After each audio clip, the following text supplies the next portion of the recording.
ഈ സ്മാർട്ട് ക്രിയേഷൻസിൽ തന്നെ എത്തിക്കുന്നത് 29 ദിവസത്തിന് ശേഷമാണ്. നമുക്കറിയാം, ഈ ശബരിമലയിൽ നിന്ന് പത്തനംതിട്ടയിൽ നിന്ന് പുറപ്പെട്ടാൽ ചെന്നൈയിലെത്താൻ എത്ര സമയം വേണമെന്നുള്ളത്.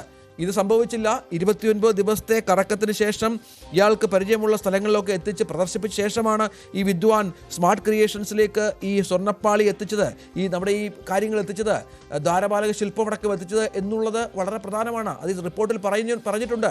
അത്രയും ദിവസം ഇതിങ്ങനെ കറങ്ങി നടന്നത് നമ്മുടെ ഈ പുതിയ ദേവസ്വം ബോർഡ് അറിഞ്ഞില്ല, അല്ലെങ്കിൽ പ്രതിനിധികൾ അറിഞ്ഞില്ല, അയാളെ അങ്ങനെ മേയാൻ വിട്ടു എന്നുള്ളതും ഏറെ നിർണായകമായ ഒരു കാര്യമാണ്.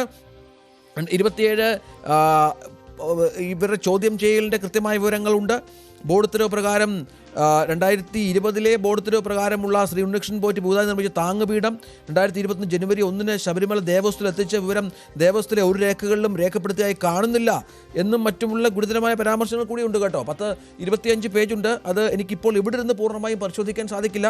അത് പരിശോധിച്ചാൽ അതിൽ കുറേ കാര്യങ്ങൾ നമുക്ക് വ്യക്തമാകേണ്ടതുണ്ട്. ദ്വാരപാലക ശില്പത്തിലെ താങ്ങുപീഠം ഇളക്കി പുതിയ താങ്ങുപീഠം വെച്ച് നോക്കുന്നത് മഹസർ തയ്യാറാക്കേണ്ടതായിരുന്നു. ആ മഹസർ ഉണ്ടായിരുന്നില്ല എന്നുള്ള വിവരം കൂടിയുണ്ട്. താങ്ങുപീഠം ചേരാത്തതിനാൽ തിരികെ സ്പോൺസർക്ക് നൽകുന്ന വിവരം റെക്കോർഡുകളിലൊന്നും രേഖപ്പെടുത്തിയായി ആ സമയത്തെ ഉദ്യോഗസ്ഥരുടെ വീഴ്ച എന്നാണ് പറഞ്ഞിരിക്കുന്നത്. Sabarimala executive officer Shri VS Rajendraprasad, administrative officer Rajendran Nair എന്നിവരുടെ ഭാഗത്ത് വീഴ്ചയുണ്ട്. അവരുടെ എതിരെയും അച്ചടക്ക നടപടികൾ സ്വീകരിക്കേണ്ടതുണ്ട്. അത് വളരെ കൃത്യമായി തന്നെ ഇതിനകത്ത് പറയുന്നുണ്ട്. 2019 ദ്വാരകപാലക ശില്പങ്ങളിലും ശ്രീകോവിലിൻ്റെ പ്രധാന വാതിലിലും സ്വർണം പൂശിയതിൽ നിന്ന് ടിയാന് കുറേ സ്വർണം ലഭിച്ചിട്ടുണ്ട് എന്നത് വ്യക്തമാണ്. ഈ സ്വർണം ഉപയോഗിച്ച് പെൺകുട്ടികളുടെ വിവാഹം ദേവസ്വം ബോർഡുമായി സഹകരിച്ച് ചെയ്യാൻ മുന്നോട്ട് വന്നുവെന്ന് വ്യക്തമാണ്. അന്വേഷണത്തിൽ ദ്വാരപാലക ശില്പങ്ങളിൽ സ്വർണം പൂശാൻ 394 കിലോഗ്രാം സ്വർണ്ണമാണ് ചെലവായത് എന്ന് ചെന്നൈ സ്മാർട്ട് ക്രിയേഷൻസിൽ വെച്ച് തയ്യാറാക്കിയ മഹസറിൽ വ്യക്തമാണ്. ഉണ്ണികൃഷ്ണൻ പോറ്റി 394.9 കിലോഗ്രാം സ്വർണം, ശ്രീ അനന്ത സുബ്രഹ്മണ്യൻ 100 ഗ്രാം, ശ്രീ രമേശ് രാജ എന്ന ഭക്തൻ 100 ഗ്രാം എന്നീ സ്വർണം നൽകി. ഈ ഉണ്ണികൃഷ്ണൻ പോറ്റിയുടെ കൈവശം ബാലൻസ് സ്വർണം വന്നത് ദ്വാരപാലക ശില്പങ്ങളിൽ ആദ്യമുണ്ടായിരുന്ന സ്വർണമാണ് എന്ന് ന്യായമായും സംശയിക്കുന്നു എന്നാണ്.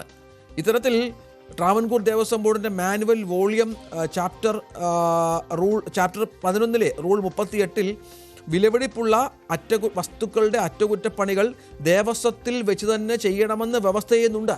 ഇതുകൂടി അത് നമ്മൾ നേരത്തെ മനസ്സിലാക്കിയതാണ്. ഈ ചട്ടം നിലനിൽക്കെയാണ് ദ്വാരപാലക ശില്പങ്ങളുടെ സ്വർണം പതിച്ച ചെമ്പ് തകടുകൾ അറ്റകുറ്റപ്പണികൾക്കും സ്വർണം പൂശുന്നതിനുമായി ഉണ്ണികൃഷ്ണൻ പോറ്റിയുടെ കയ്യിൽ കൊടുത്തുവിട്ടതും ചെന്നൈ സ്മാർട്ട് ക്രിയേഷൻസിൽ സ്വർണം പൂശിയതും. അതായത് ഞാൻ നേരത്തെ പറഞ്ഞതുപോലെ 20/7/2019 കൊടുത്തുവിട്ട ദ്വാരപാലക ശില്പങ്ങളുടെ ഭാഗങ്ങൾ 49 ദിവസം കഴിഞ്ഞാണ് തിരികെ ശബരിമലയിൽ എത്തിച്ചത്.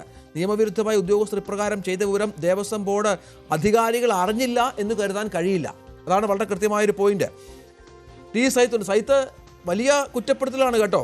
നമ്മൾ ആദ്യം കണ്ടത് ഉദ്യോഗസ്ഥരുടെ മാത്രം കാര്യങ്ങളാണ് എങ്കിൽ പോലും വിശദമായി പരിശോധിക്കുമ്പോൾ 2019 ബോർഡ് അധികാരികളുടെ പ്രേരണയോ സമ്മർദ്ദമോ നിർദ്ദേശമോ ഉണ്ടായിരുന്നു എന്ന വസ്തുത ഗൗരവമായി അന്വേഷിക്കണം.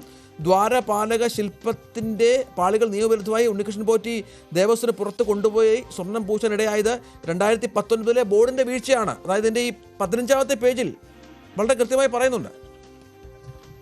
ഗുരുതരമായ പരാമർശമാണ്. ഒരുപക്ഷെ ഇപ്പോൾ ഈ FIR എടുത്തിരിക്കുന്നതും ഈ വിജിലൻസ് റിപ്പോർട്ടിൻ്റെ കണ്ടെത്തൽ കൂടി അതിൻ്റെ കാരണമായിട്ടുണ്ടാവാം. കൃത്യമായി തന്നെ പറയുന്നുണ്ട്, 2019 ദേവസ്വം ബോർഡിന്, അതായത് ദേവസ്വം അധികൃതർക്ക്, ഭരണസമിതിക്ക് കൃത്യമായ വീഴ്ച പറ്റിയെന്ന കാര്യം കൃത്യമായി തന്നെ പരാമർശിക്കുന്നുണ്ട്. ദേവസ്വം ക്ഷേത്ര പരിസരത്ത് നിന്നും ഇത് കൊടുത്തുവിടാൻ കഴിയില്ല എന്ന കൃത്യമായ ബോധ്യമുണ്ടായിട്ടും ഇക്കാര്യത്തിൽ ഇടപെടൽ നടത്തിയത് ഉദ്യോഗസ്ഥ വീഴ്ച മാത്രമല്ല.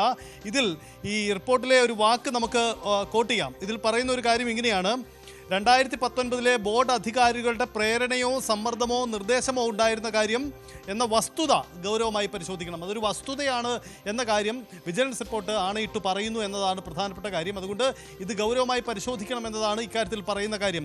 വിജിലൻസ് റിപ്പോർട്ടിൽ ദേവസ്വം ഭരണസമിതിക്കെതിരെ എന്തെങ്കിലും നടപടിയൊന്നും ശുപാർശയില്ല. അത് രാഷ്ട്രീയ നേതൃത്വമാണ്. അതുകൊണ്ടാവാം ഒരുപക്ഷെ അങ്ങനെ ഉണ്ടാവാത്തത്. പക്ഷേ ഇക്കാര്യത്തിൽ വലിയ പരിശോധന ആവശ്യമാണ്, തുടർ നടപടി വേണം എന്ന ശുപാർശ ഈ റിപ്പോർട്ടിൽ ഹൈക്കോടതിക്ക് കൈമാറിയ റിപ്പോർട്ടിൽ ഉൾപ്പെടുത്തിയിട്ടുണ്ട് എന്ന കാര്യം പ്രധാനപ്പെട്ട കാര്യമാണ്. അതായത് ഇത് ഉദ്യോഗസ്ഥ വീഴ്ച, ആ വീഴ്ചയ്ക്ക് സ്വാഭാവികമായും സാങ്കേതികമായ ഉത്തരവാദിത്വം പറയേണ്ടവർ ഭരണസമിതി എന്ന് മാത്രമല്ല വിജിലൻസിൻ്റെ കണ്ടെത്തൽ, മറിച്ച് ഇതിൽ ഉദ്യോഗസ്ഥർ അവരുടെ താല്പര്യപ്രകാരം മാത്രമാണ് ഇപ്രകാരം ചെയ്തതെന്ന് കരുതാൻ കഴിയില്ല. മറിച്ച് പ്രേരണയോ സമ്മർദ്ദമോ ഉദ്യോഗസ്ഥർക്ക് നിർദ്ദേശമോ ഉണ്ടായിരുന്നു എന്ന കാര്യം കൂടി വിജിലൻസ് റിപ്പോർട്ടിലുണ്ട് എന്നതാണ് പ്രധാനപ്പെട്ട കാര്യം.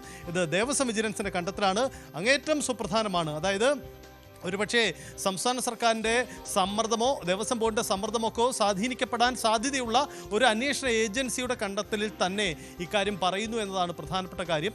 അത് സ്വാഭാവികമായും നൽകുന്ന സൂചനകൾ വളരെ പ്രധാനപ്പെട്ടതാണ്. അങ്ങനെയെങ്കിൽ ഇപ്പോൾ നടക്കാൻ പോകുന്ന SIT അന്വേഷണത്തിലും ഈ കണ്ടെത്തലുകൾ ഉൾപ്പെടും, നടപടിയുണ്ടാവും. രഞ്ജിത്ത്, വലിയ വിവാദങ്ങളിലേക്ക് ഇത് കടന്നു പോകുന്ന ഉറപ്പാണ്. പത്മകുമാർ, ഒപ്പം തന്നെ അന്നത്തെ ഭരണസമിതി അംഗങ്ങളായ രാഘവൻ, ഒപ്പം തന്നെ ശങ്കർദാസ്, ഈ 3 ഭരണസമിതി അംഗങ്ങളും അവർ രാഷ്ട്രീയ പ്രതിനിധികളായി ദേവസ്വം ബോർഡിനെ നിയന്ത്രിച്ചിരുന്നവരാണ്. അവരുടെ കൂടി പ്രേരണ ഇതിനുണ്ടായിരുന്നു എന്ന കാര്യമാണ് പറയുന്നത്. സ്വാഭാവികമായും രാഷ്ട്രീയ നേതൃത്വം ഉത്തരവാദിത്തം പറയേണ്ടി വരും എന്ന് തന്നെ നമുക്ക് മനസ്സിലാക്കാം. ഇന്ന് AKG സെന്ററിൽ രാവിലെ നടന്ന കൂടിക്കാഴ്ചയും നീക്കങ്ങളും ഒക്കെ നമ്മൾ കണ്ടതാണ്. സ്വാഭാവികമായും ആ കൂടിക്കാഴ്ചയും ആലോചനകളും ഒക്കെ ഈ റിപ്പോർട്ടിന്റെ കൂടി അടിസ്ഥാനത്തിലാണ് എന്ന് നമുക്ക് കരുതേണ്ടി വരും.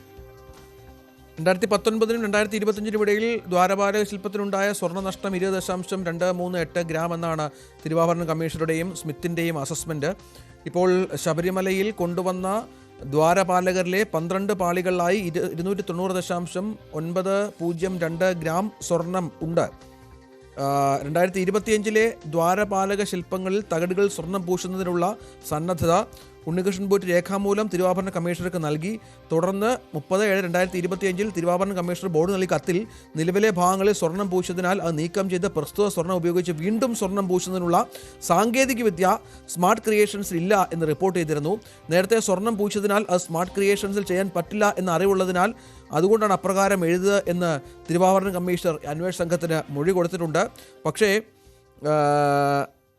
ഉണ്ണികൃഷ്ണൻ പോറ്റി ബോധ്യപ്പെടുത്തുകയായിരുന്നു നേരത്തെ ഇതിനാൽ വീണ്ടും ചെയ്യാൻ സാധിക്കും എന്നുള്ളത്. 40 വർഷത്തെ വാറണ്ടി ഉള്ളതിനാൽ അവർ ചെയ്യുമെന്ന് പറഞ്ഞാണ് ഈ 8/8/2025 തിരുവാഭരണ കമ്മീഷണറെ കൊണ്ട് ബോർഡിലേക്ക് കത്ത് നൽകുന്നത്. ഈ കത്തിൽ സ്വർണം പൂശിയിട്ടുള്ള വകയായതിനാൽ ശബരിമലയിൽ നിന്ന് പുറത്തു കൊണ്ടുപോകുന്നതിനുള്ള പക്ഷം കരുതലോടെ ആകണമെന്നും ശ്രീകോവിലിൻ്റെ കതക്, കട്ട്ള എന്നിവ സന്നിധാനത്ത് വെച്ച് തന്നെ അറ്റകുറ്റപ്പണി തീർക്കണമെന്നും അറിയിച്ചിരുന്നു എന്നാണ് മനസ്സിലാക്കേണ്ടത്.